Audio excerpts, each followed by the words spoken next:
How do we know that the stories got changed in the process of transmission? We know the stories got changed because there are numerous differences in our accounts that cannot be reconciled with one another. You don't need to take my word for this, simply look yourself.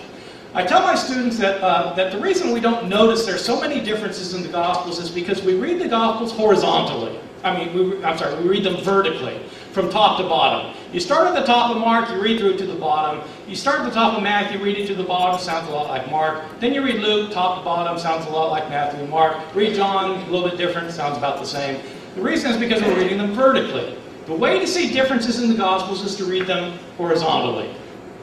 Read one story in Matthew, then the same story in Mark, and compare your two stories and see what you come up with. You come up with major differences. Just take the death of Jesus. What day did Jesus die on? And what time of day? Did he die on the day before the Passover meal was eaten, as John explicitly says? Or did he die after it was eaten, as Mark explicitly says?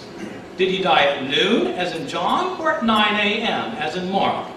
Did Jesus carry his cross the entire way himself, or did Simon of Cyrene carry his cross? It depends which gospel you read. Did both robbers mock Jesus on the cross, or did only one of them mock him and the other come to his defense? It depends which gospel you read. Did the curtain in the temple rip in half before Jesus died or after he died? It depends which gospel you read. Or take the accounts of the resurrection. Who went to the tomb on the third day? Was it Mary alone, or was it Mary with other women? If it was Mary with other women, how many other women were there? Which ones were they, and what were their names? Was the stone rolled away before they got there, or not? What did they see in the tomb? Did they see a man? Did they see two men? Or did they see an angel? It depends which account you read. What were they told to tell the disciples? Were the disciples supposed to go to Jerusalem and see Jesus there? Were they supposed to stay in Jerusalem and see Jesus there? Or were they to go to Galilee and see Jesus there? Did the women tell anyone or not? It depends which gospel you read. Did the disciples never leave Jerusalem? Or did they immediately leave Jerusalem and go to Galilee? All of these depend on which account you read. You have the same problems for all of the sources in all of our Gospels. These are not historically reliable accounts. The authors were not eyewitnesses. They're Greek-speaking Christians living 35 to 65 years after the events they narrate. The accounts that they narrate are based on oral traditions that have been in circulation for decades. Year after year, Christians trying to convert others told them stories to convince them that Jesus was raised from the dead. These writers are telling stories then that Christians have been telling all these years.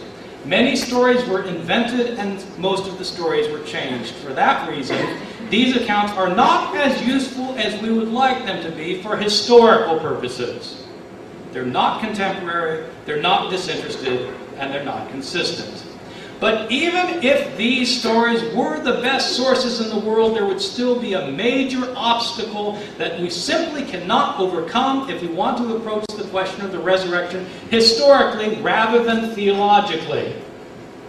I'm fine if Bill wants to argue that theologically God raised Jesus from the dead, or even if he wants to argue theologically that Jesus was raised from the dead. But this cannot be a historical claim, and not for the reason that he imputed to me as being an old, warmed over 18th century view that has been refuted ever since.